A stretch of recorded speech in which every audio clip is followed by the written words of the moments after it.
ହାତୀବାରୀ ଅଞ୍ଚଳରେ ଝଡ଼ରେ ଉଡ଼ିଲା ଘର, ଖୋଲା ଆକାଶ ତଳେ ଦୁଇ ପରିବାର।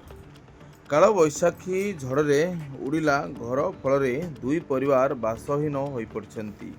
ଭୟ କାଳବୈଶାଖୀ ଝଡ଼ରେ ସୁକିନ୍ଦା ବ୍ଲକ ଅନ୍ତର୍ଗତ ହାତୀବାରୀ ଅଞ୍ଚଳର ସିଂଘା ସାହିର ସତ୍ୟଶଙ୍କର ପରିଡ଼ା ଓ ଡୁବୁରି ସାହିର ମାଗୁଣୀ ସେଠୀଙ୍କ ଘର ଛପର ଉଡ଼ିଯାଇଥିବାରୁ ସହିତ ମାଟି ଘର ସମ୍ପୂର୍ଣ୍ଣ ଭାଙ୍ଗି ଛାରଖାର ହୋଇଯାଇଥିବା ଦେଖିବାକୁ ମିଳିଛି।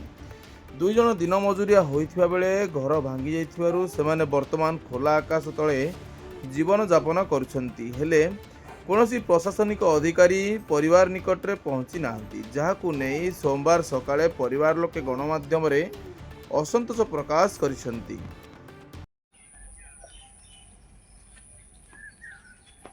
ମୁଁ କୁନ୍ତଳା ପରିଡ଼ା, ମୋ ସ୍ୱାମୀ ସତ୍ୟଶଙ୍କର ପରିଡ଼ା, ମୋ ଘର ହାତୀବାରୀ।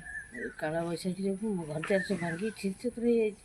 ଯାହାକୁ ଫୋନ୍ କଲି କେହି ରିସିଭ୍ କରୁନାହାନ୍ତି, ସରପଞ୍ଚ ବି ଆସୁନି। କେମିତି 2 ଦିନ ହେଲା ମୁଁ ହଇରାଣ ହେଇକି ମୁଣ୍ଡ ଗୁଞ୍ଜୁଛି, କେହି ଚୋର ଚଣ୍ଡାଳ ବି ରହିବେନି। ଆଉ ଆପଣ ଯାହା ବୁଝିବେ, ମୋ ସ୍ୱାମୀ ତ ମୁଁ ଦିନ ମଜୁରିଆ କେଉଁଠୁ ଆମେ ଆଣିବୁ ଯେ କ'ଣ କରିବୁ? ଆମେ ତ କିଛି ଉପାୟ ନାହିଁ। ଆଉ ଆପଣଙ୍କ ଇଚ୍ଛା, ଆଉ ଯାହା ଆପଣ କରିବେ ଆଉ।